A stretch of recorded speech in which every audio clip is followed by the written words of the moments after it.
Hello everyone, welcome back to my YouTube channel. And आज हम इसमें सॉल्व करने वाले हैं क्लास 8 मैथ पोलिस्टार। इसमें आज हम करेंगे chapter 11 direct and inverse proportions. इससे पहले जितने भी आपके सैम्पल पेपर 1 से 5 हैं वो हमने सारा का सारा सॉल्व किया है। And fill in the blanks, true false, MCQs सभी चैप्टर के अपलोड हैं।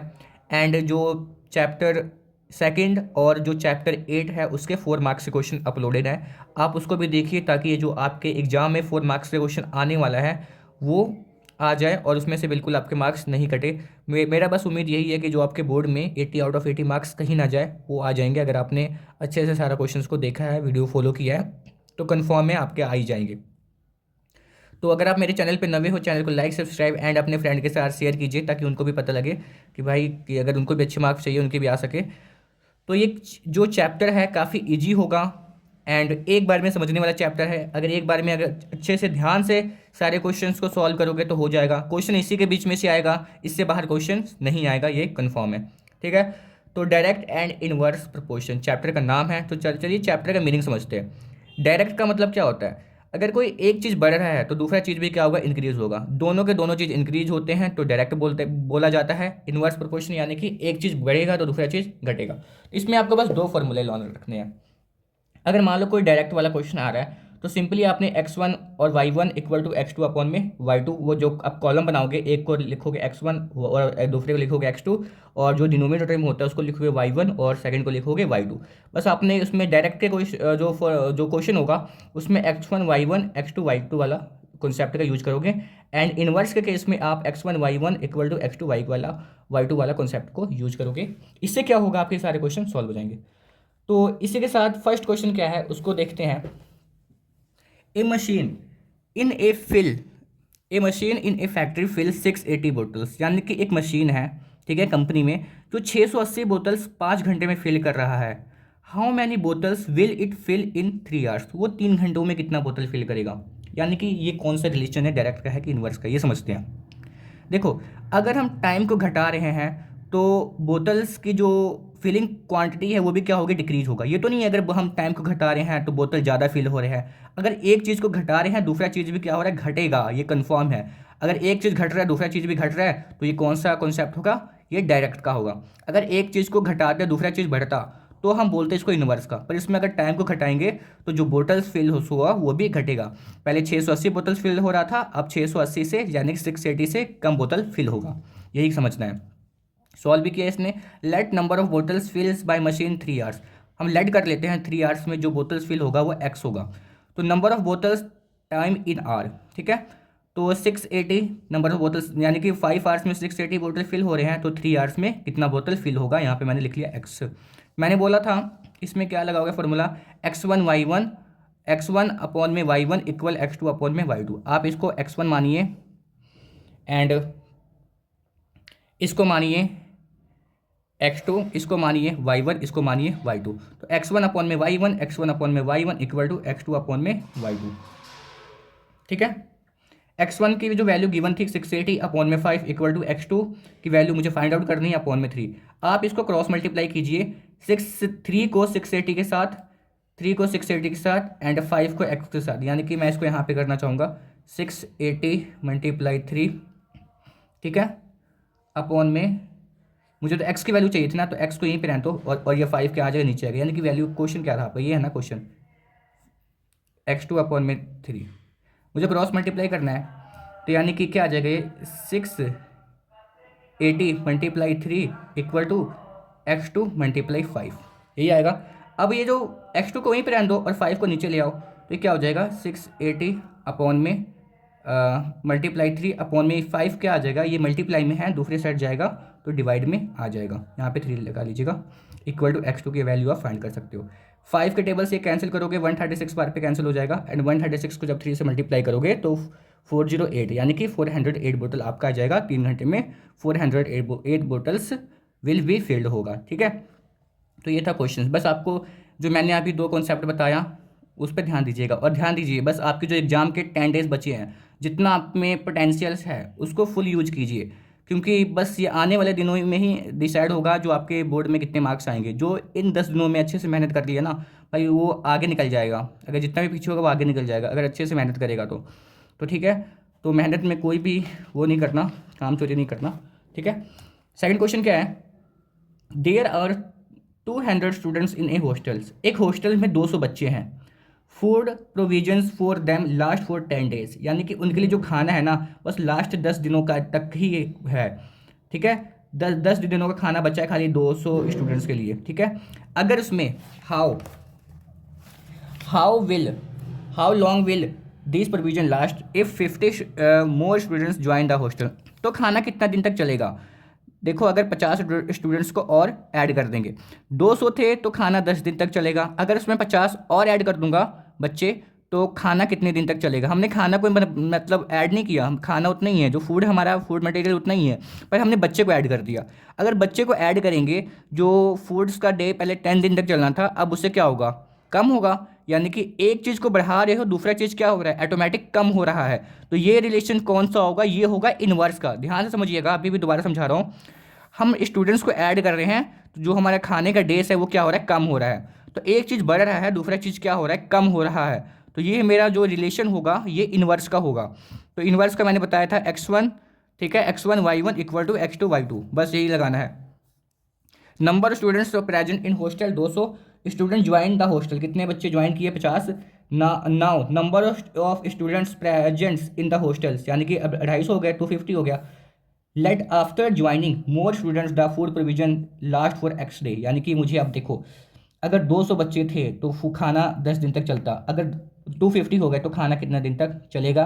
तो यहाँ से मैं x की वैल्यू निकाल सकता हूँ, इसको मानो x1 y1 sorry x1 x2 y1 y2। तो x1 200 मल्टीप्लाई x1 और y1 10 इक्वल टू x2 और y2 मैंने लिख दिया। यहाँ से x की वैल्यू निकाल सकते हो, x को यहीं पे रहने दो, ये इसके साथ मल्टीप्लाई में है, इधर जाके क्या हो जाएगा, डिवाइड में। सिंपली कैंसिल करोगे, कैंसिल कर दोगे तो आपका कितना आ जाएगा, 8 आ जाएगा। तो the food provisions will be for 8 days. अगर एक क्वेश्चन बता रहा हूँ, अगर मान लो ये क्वेश्चन को आपने बहुत बार रिवीजन किया है, आपको आंसर तक याद हो गया, ठीक है, ठीक, आपको आंसर तक याद हो गया, तो क्या लोड है पेपर में टाइम वेस्ट करने का इसको कटिंग करने के लिए। भाई सीधा आंसर लिख दो ना, एक्स इक्वल टू 8। अब एग्जामिनर को थोड़ी ना पता है कि आपको आंसर याद था, वो तो सोचेगा भाई आपने मेहनत किया, यहाँ तक तो पहुँच गए हो, आगे का भी आंसर आपने सॉल्व भी किया होगा। तो ठीक है, तो अगर देखो किसी का अगर कटिंग डिफिकल्ट है, ये तो इजी है वैसे, तो किसी का कटिंग डिफिकल्ट है और आपको आंसर याद है, तो सिंपल कटिंग करने में अपना टाइम वेस्ट ना करो, बस सीधा क्या लिख दो, एक्स इक्वल टू जितना आंसर है उतना लिख दो, ठीक है। इसको रेक्टिफिकेशन नहीं कहा जाता। तो ठीक है, इसके बाद जो अब आया most important sums for practice, ये हम करेंगे 10 के 10 क्वेश्चन है, अच्छे से देखिएगा, ठीक है। तो चलिए क्वेश्चन सॉल्व करते हैं इसको बिना टाइम वेस्ट किए।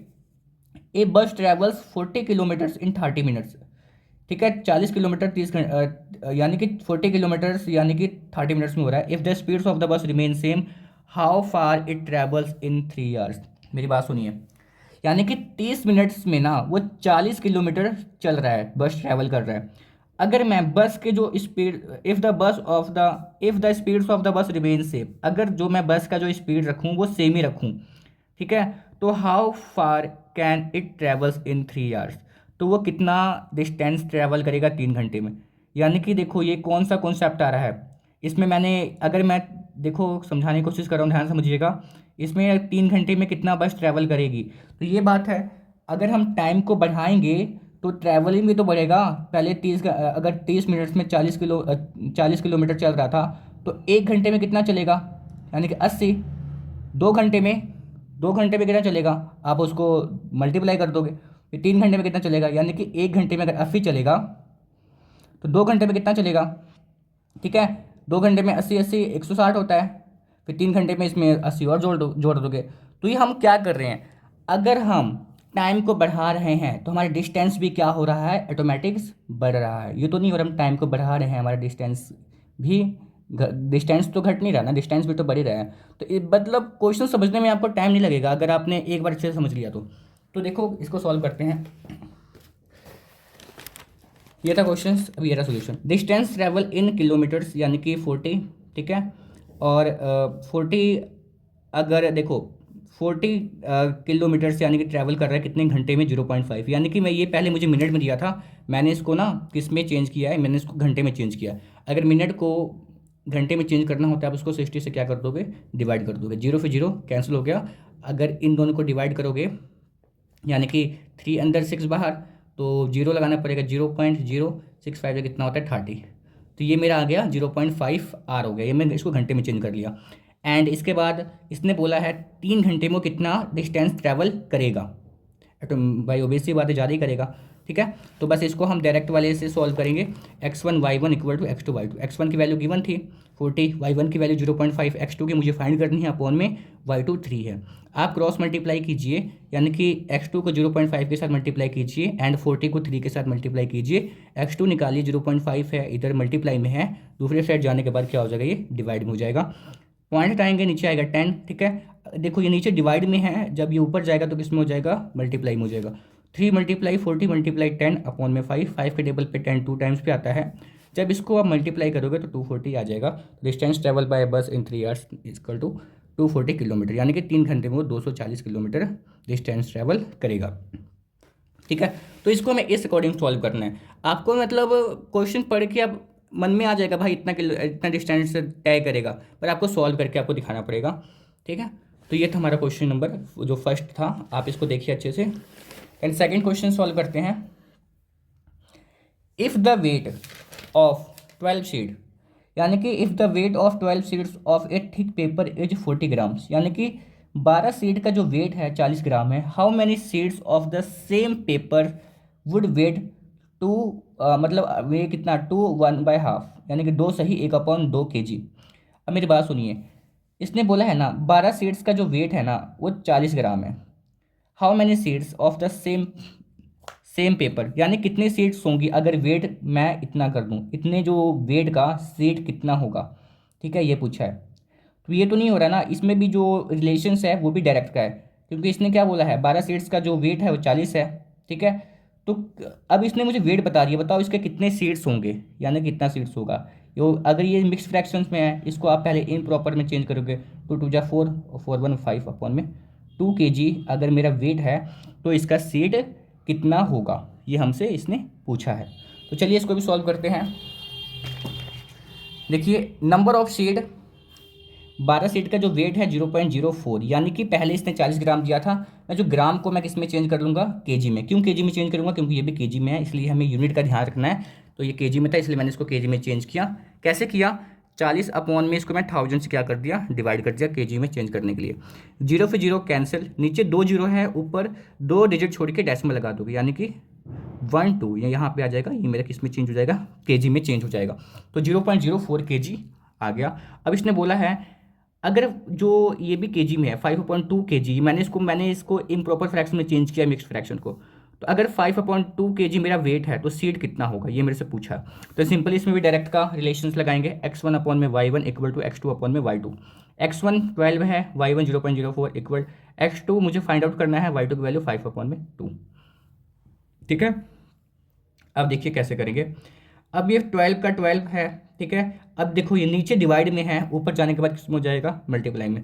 तो मैंने इसको भी ऐसे उतारा, इक्वल टू 2x2 अपॉन में 5, यानी कि ये ऊपर चला गया, मल्टीप्लाई में हो गया x2 के साथ में।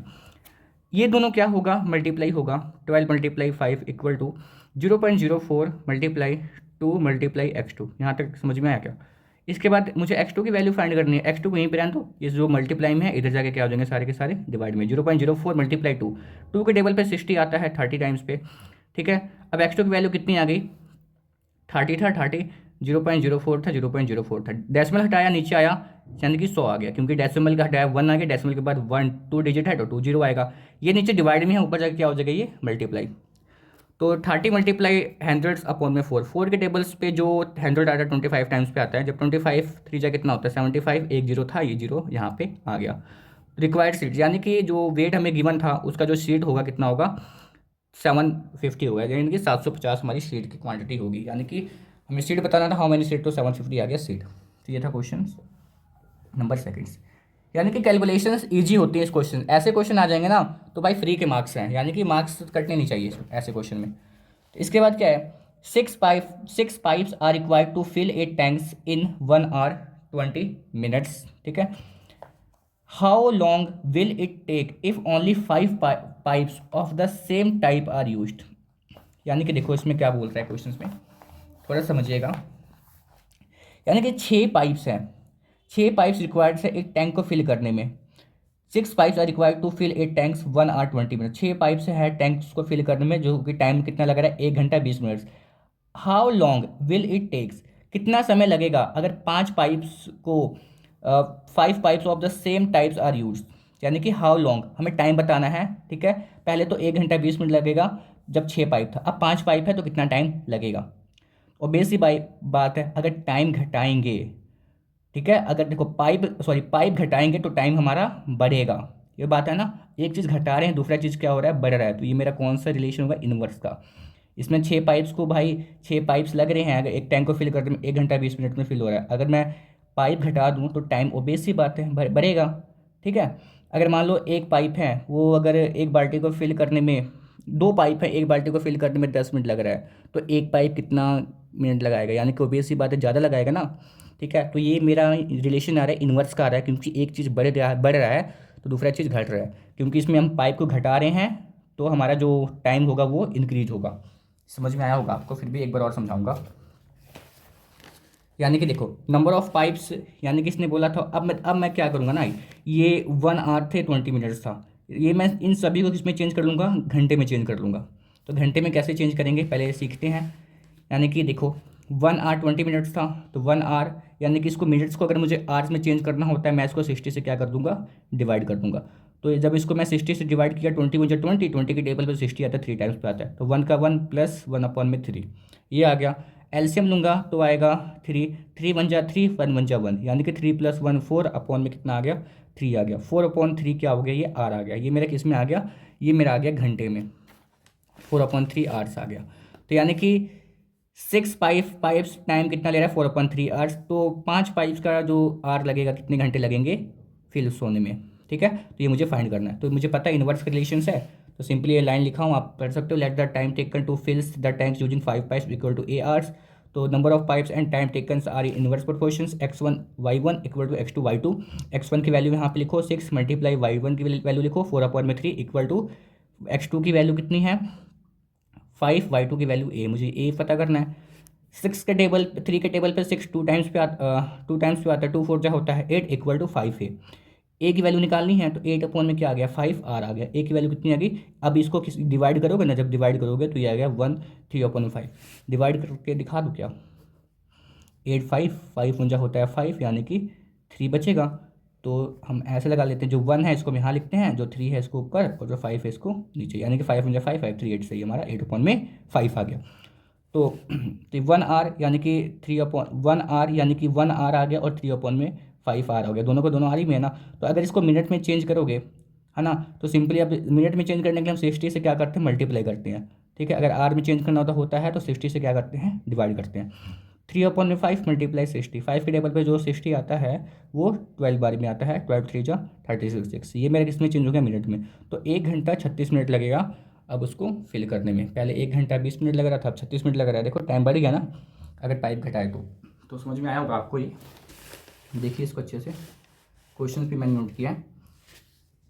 इसके बाद क्वेश्चन नंबर जो 4 है इसको देखते हैं। जो क्वेश्चन नंबर 4 है, if a box of sweet divide among 24 childrens, ठीक है, they will get 4 sweets each, यानी कि एक बॉक्स है स्वीट्स का। ठीक है, अगर हम उसको 24 बच्चे में बांट रहे हैं तो हर एक बच्चे को 4 स्वीट मिल रहा है। ठीक है, 24 बच्चे हैं, एक बॉक्स में जितना भी स्वीट था, जब हम स्वीट्स को सभी बच्चों को बांट दिए, यानी कि 24 बच्चे थे, 24 बच्चे को हमने बांटा, तो सभी बच्चे को जो स्वीट्स मिला वो 4 मिला। How many would each get if the number of childrens is reduce by 8। अगर मैं 24 में से 8 बच्चे को घटा दिया, तो अब बताओ हर एक बच्चे को जो स्वीट्स मिलेगा कितना मिलेगा। तो बेसी बात है, पहले 4 मिल रहे थे, अब 4 से ज़्यादा मिलेगा। क्यों मिलेगा, क्योंकि बच्चे कम हो गए। ठीक है, अगर मैं बच्चे को कम कर रहा हूँ तो स्वीट्स क्या हो रहा है, बढ़ रहा है। तो ये भी मेरा क्या हो गया, इनवर्स का रिलेशन हो गया, क्योंकि अगर मैं एक को कम कर रहा हूँ तो दूसरा क्या हो रहा है, वो बढ़ रहा है। तो चलिए इसको भी सॉल्व करते हैं फटाफट। तो ये रहा क्वेश्चन, नंबर ऑफ चिल्ड्रंस, यानी कि 24 चिल्ड्रंस थे, तो कितना मिल रहा था, हर एक को स्वीट्स 4 मिल रहा था। अब यानी कि अब क्या हो रहा है, अब 24 में से 8 कम हो जा रहा है, यानी 24 में से अगर 8 को कम करोगे 16 हो गया। अगर 16 बच्चे बचे हैं तो हर एक को स्वीट्स कितना मिलेगा, ये बोला जा रहा है। तो मैंने लिखा है line, let the number of sweets each childs get when the number of childrens are reduce by 8 equal to, मैंने इसको लेट किया है ए, ठीक है। This is based on inverse proportion x1 y1 equal to x2 y2। x1 की value given थी 24 multiply y1 का 4 equal to x2 की वैल्यू 16 y2 की वैल्यू a। यहाँ से आप a की वैल्यू निकाल सकते हो 24 मल्टीप्लाई 4, और ये 16 मल्टीप्लाई में था, इधर किस में हो जाएगा, डिवाइड में हो जाएगा, इक्वल टू a। अब ये कैंसिल हो रहा है 4 के टेबल पे, 4 के टेबल पे 16 4 टाइम्स पे आता है, 24 6 बार में आता है, यानी कि मैंने इसको वैसे ऐसे कैंसिल किया है, 1 मिनट, 4 बन जा 4 4 4 जा 16, 4 बन जा 4 4 6 जा 24, यानी कि a की वैल्यू कितने है कि 6 आ गया। अब जो हर एक बच्चे को जो स्वीट्स मिलेगा वो कितना मिलेगा, 6 मिलेगा। पहले 4 मिल रहा था, अब कितना मिलेगा हमको, 6 स्वीट्स मिलेगा हर एक बच्चे को। ये था मेरा क्वेश्चन नंबर 4। देन 5 की ओर मूव करते हैं। 5 क्वेश्चन क्या है, पाँचवा, if the weight of 12 seeds of A paper is 36 ग्राम, यानी कि 12 सीड्स का जो जो पेपर है, जो उसका वेट है 36 ग्राम है। How many seeds of the same paper will weight 300 gram, यानी कि अगर अब मैं पेपर का वेट बढ़ा दे रहा हूँ, 300 ग्राम कर दे रहा हूँ, तो सीड्स कितना होगा। पहले 12 सीड का जो वेट था 36 ग्राम था, अगर मैं ग्राम को बढ़ा दूंगा तो ओबेस सी बात है, सीड की भी जो क्वांटिटी होगी वो भी क्या होगी, इंक्रीज होगा। अगर मैं वेट बढ़ाऊंगा तो सीड भी क्या होगा, बढ़ेगा। ये तो नहीं बढ़ेगा वेट बढ़ा रहा हूँ तो सीड कम हो रहा है, एक चीज़ बढ़ा रहा हूँ तो दूसरा चीज़ भी क्या हो रहा है, बढ़ रहा है। ये जो मेरा रिलेशन होगा ना, ये होगा किसका, डायरेक्ट का होगा, क्योंकि एक चीज़ बढ़ा रहे हैं तो दूसरा चीज़ भी ऑटोमेटिक इंक्रीज हो रहा है। तो ये मेरा किसका होगा, डायरेक्ट का होगा। तो चलिए इसको भी देख लेते हैं फटाफट। Let the number of seeds with weight 30 मतलब 300 ग्राम बी एक्स, यानी कि नंबर ऑफ सीड्स, यानी कि 12 सीड्स का जो वेट था 36 था, तो 300 अगर उसका वेट है, 300 वेट है, तो उसका सीड्स नंबर ऑफ सीड्स मुझे फाइंड करना है। इनवर्स का रिलेशन लगाएंगे, x1 y1 equal to x2 y2, x1 की वैल्यू पुट कीजिए, y1 की वैल्यू पुट कीजिए, x2 का मुझे फाइंड आउट करना है, एंड y2 की वैल्यू गिवन थी 300। क्रॉस मल्टीप्लाई करना है, 36 multiply x2 equal to 300 multiply 12। यहाँ से आप x2 की वैल्यू निकालिए, यानी कि इसको मैंने ऐसे रन दिया, ये मल्टीप्लाई में था, इधर इसमें हो गया डिवाइड में, 12 बन जा 12, 12 3 जा 36, 3 बन जा 3, 3 के टेबल पर 300 आता है 100 बार में, यानी कि x2 की वैल्यू कितनी आ गई, 100 आ गया। The number of seeds of papers waiting 300 ग्राम 200, यानी कि अगर 300 ग्राम उसका वेट है, पेपर कितना होगा, 100 होगा। ठीक है, पहले 12 था, अब कितना हो जाएगा, 100 हो जाएगा, क्योंकि हम तो वेट भी तो बढ़ा रहे हैं ना भाई। तो ये मेरा हो गया क्वेश्चन 5वें का सोल्यूशन। क्वेश्चन नंबर, यार क्वेश्चन सॉल्व करने में थोड़ा सा टाइम लगता है, क्यों, मुझे तो नोट भी करना होता है ना समझाने के लिए, ठीक है, इसीलिए मुझे थोड़ा सा टाइम लग जाता है, और कोई बात नहीं है। और बाकी मैंने कितनी बार तो मैं कॉलेज की भी मुझे छुट्टी करनी पड़ती है आपके लिए, है ना, क्योंकि कितने बच्चे बोलते हैं अपलोड कर दो, तो मैं भी तो भाई, मेरे पास जो टाइम 24 घंटे है ना, तो मुझे कॉलेज भी जाना होता है, फिर कॉलेज से आने के बाद ट्यूशन भी पढ़ाना होता है, फिर उसके बीच मुझे टाइम निकाल के अपना काम भी करना होता है, फिर टाइम निकाल के वीडियो भी बनानी होती है, फिर अपलोड भी करना होता है, ठीक है। तो यार टाइम सफिशिएंट सबके पास 24 घंटे मिलते हैं, तो बस वही है, बस हो रहा है बस जैसे मर्जी। तो क्वेश्चन नंबर इसके बाद देखते हैं क्या है। क्वेश्चन नंबर जो 5 हो गया था ना, 6 पे है, ठीक है, 6 पे है, ठीक है। 8 pipes are requires to fills a tanks in 2 hours, यानी कि 8 पाइप्स रिक्वायर्स हैं एक टैंक को फिल करने में, यानी कि 8 पाइप से 2 घंटे में टैंक को फिल कर रहे हैं। हाउ लॉन्ग, यानी कि how long will it take if 6 pipes and 12 pipes same types are use to fill the tanks, यानी कि इसने बोला है ना, अब कितना टाइम लगेगा, ध्यान समझिएगा। अगर 8 पाइप्स लग रहा था किसी रिक्वायर्ड था मतलब किसी टैंक को फिल करने में 2 घंटे में, तो हाउ अब कितना टाइम लगेगा, अगर 6 पाइप्स हों, ठीक है, और 12 पाइप्स हों, तो इसको फिल करने में कितना टाइम लगेगा। तो चलिए इसको भी सॉल्व करते हैं। क्वेश्चंस मैंने नोट भी किया है, तो ये रहा। हाँ, तो इसमें आपको समझ में आ रहा होगा कि ये जो रिलेशंस है ये किसका है, इनवर्स का है। इनवर्स का कैसे है, क्योंकि ये तो नहीं है ना, देखो 8 पाइप्स रिक्वायर्ड से तो किसी टैंक को फिल करने में 2 घंटे में, अब कितना टाइम लगेगा, 6 पाइप्स कर दूँ, अगर 6 पाइप्स कर दूंगा भाई तो जो टाइम था वो ज़्यादा लगेगा, अगर 8 पाइप्स कर दूंगा तो टाइम क्या लगेगा, कम लगेगा। यानी कि एक चीज़ को बढ़ा रहे हैं, दूसरा चीज़ कम हो रहा है। पाइप अगर अगर कम कर रहा हूँ तो टाइम ज़्यादा लग रहा है, पाइप बढ़ा रहा हूँ तो टाइम कम लग रहा है। ये तो नहीं है ना कि एक चीज़ बढ़ा रहा हूँ दूसरा चीज़ भी बढ़ रहा है, यानी कि ये मेरा जो रिलेशन है ये किसका है, इन्वर्स का है। ठीक है, तो इसमें क्या करेंगे, देखिए ध्यान से, let the required times to fill the tanks be x1 and x2 minutes corresponding 6 pipes and 12 pipes, यानी कि अब मैं इसको ना मिनट में चेंज कर दूंगा, जो मेरा ये घंटे में था। तो 8 पाइप्स जो टैंक को फिल कर रहा था 120 मिनट में फिल कर रहा था, तो 6 पाइप कितना फिल करेगा, एंड 12 जो पाइप्स होगा वो कितना मिनट लेगा। तो इसको मैं x1 मान लिया, इसको मैं x2 लेट कर लिया। ठीक है, तो इसमें बस लाइन लिखी है, जो ये आपके रिलेशन है ये इन्वर्स का है, तो ये तो आप लिखो चाहे मत लिखो, बस समझाने के लिए था ये। तो देखो, अब मैं पहले इन दोनों में कंपेयर करूंगा, इन्वर्स का है तो x1 x2 y1 y2, तो ये x1 x2 y1 y2 मैंने फिल किया। यहाँ से आप x1 की वैल्यू निकाल सकते हो, ये 8 मल्टीप्लाई 120 था, मैंने इसको ऐसे लिखा, मल्टीप्लाई में 6 था, इसमें आके डिवाइड हो गया। 6 के टेबल पे जो 120 आता है 20 टाइम्स पे आता है, 20 को 8 से मल्टीप्लाई करोगे तो 160 आएगा। अब ये वाला मेरा हो गया, जो x1 की वैल्यू कितनी आ गई, 160 आ गई, ये मेरी वैल्यू कितनी आ गई, यानी कि 160 आ गई। पहले मैंने इन दोनों को कंपेयर किया है। अब जब आपको x2 की वैल्यू निकालनी है ना, चाहे आप x2 और x3 से कर लो, चाहे आप x1 और x3 से कर लो, मेरी बात समझ रहे हो, इसको आप रिमूव भी कर सकते हो। आप क्या कर सकते हो, x1 और ये x3 होगा, x3 और y1 और y3 से भी आप निकाल सकते हो, चाहे आप x2 सॉरी निकाल सकते हो, जो अपना होगा x2 y2 और x3 y3 से भी आप निकाल सकते हो, तो सेम ही है ये।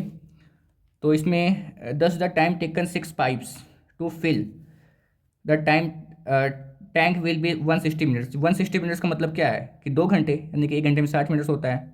ठीक है, यानी कि 1 घंटे में 60 मिनट होता है, तो 2 घंटे में 120 हो जाएगा, तो 2 घंटे 40 मिनट, यानी कि 160 मिनट को मैं लिख सकता हूँ 2 घंटे 40 मिनट लगेगा पाइप को और टैंक को सॉरी फिल होने में।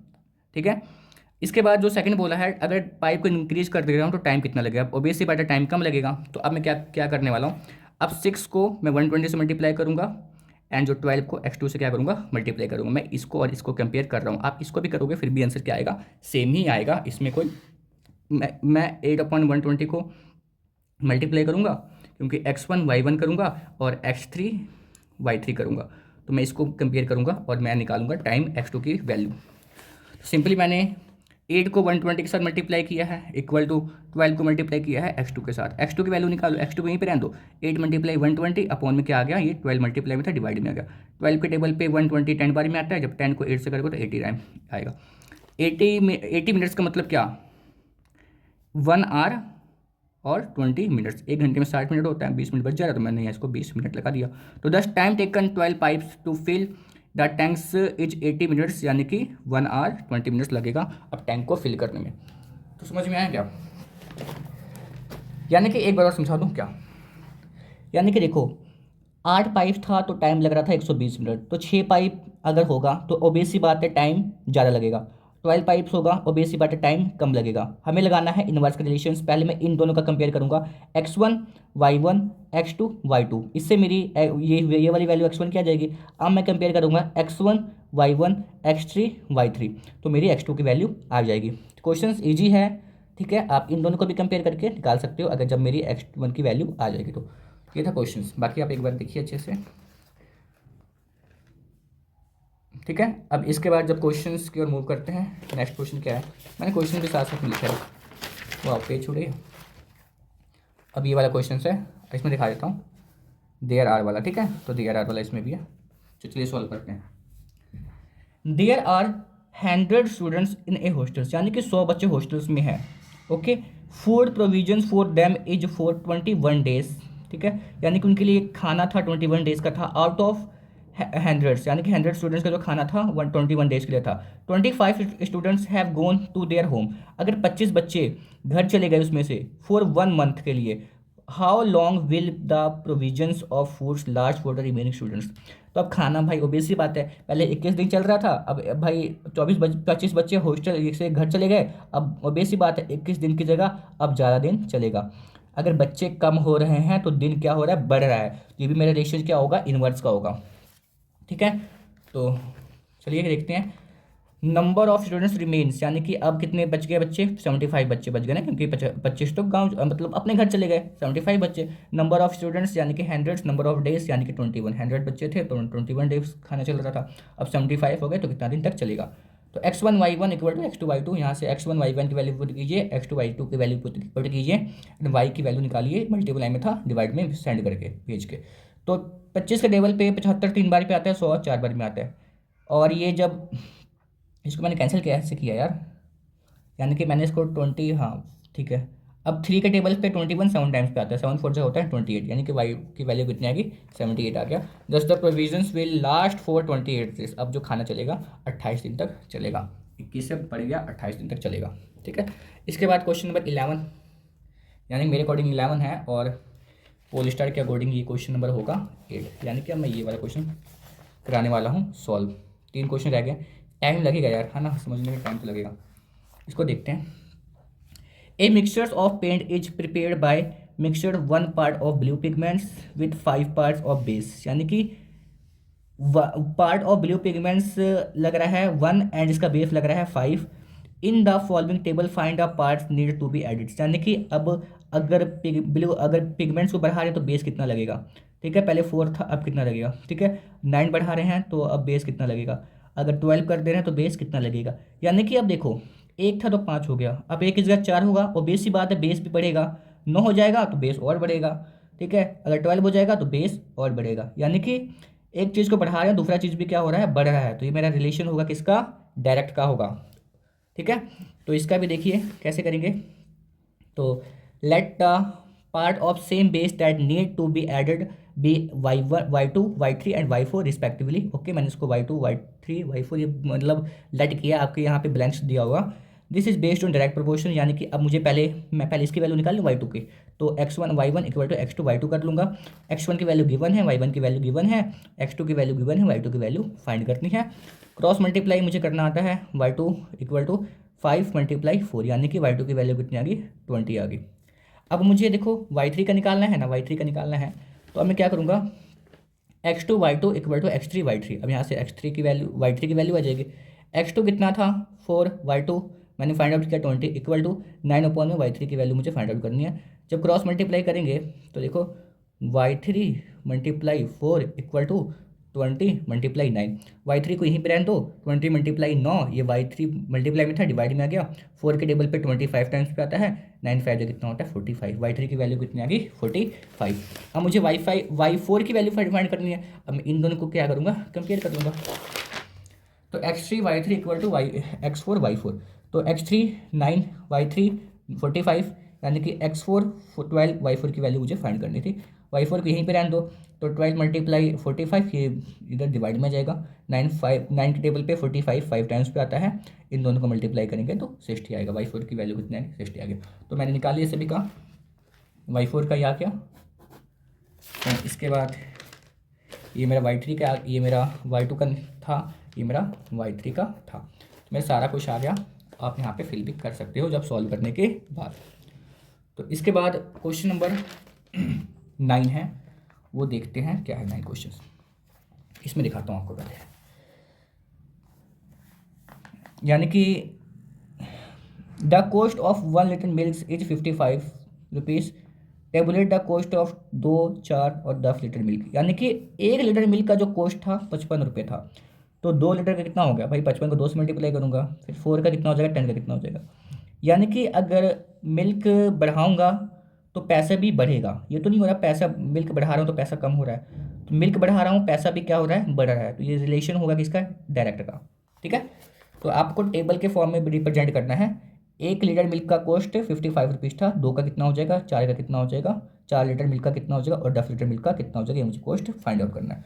तो मैंने लेट कर लिया x1 x2 x3 x4 y1 y2 y3 y4, यानी कि let the cost of 2 4 10 litres of milk is A B C. Let कर लिया, यहाँ पे ए है, यहाँ पे बी है, सी, मुझे फिर इसकी वैल्यू तो पता करनी है। तो पहले मैं x1 y1 equal to x2 y2, यानी कि पहले मैं y2 की वैल्यू फाइंड करूँगा। ये मैं डायरेक्ट रिलेशन लगा के, x1 की वैल्यू 1, y1 की वैल्यू 55 इक्वल टू 2 अपॉन में ए। अब जो बच्चे स्किप करके देख रहे होंगे ना, सीधा ये वाले क्वेश्चन पे आ गए होंगे, इसको समझ लेते हैं, तो उनको समझ में थोड़ी ना आएगा, यानी कि कोई प्रॉब्लम आएगी ना बाद में समझने के लिए, फिर नीचे लिखेंगे मुझे समझ नहीं आया, है ना। तो यहाँ से आप ए की वैल्यू निकालिए, ए इक्वल टू 2 को मल्टीप्लाई करेंगे 55 के साथ। ए की वैल्यू कितनी आ गई, 55 को 2 से करेंगे तो 110 आ गया, ये मेरा ए का आ गया, ठीक है। इसकी वैल्यू आ गई। बी की वैल्यू पता करना, अब मैं इन दोनों को क्या कर दूंगा, कंपेयर कर लूँगा, तो बी की वैल्यू आ जाएगी।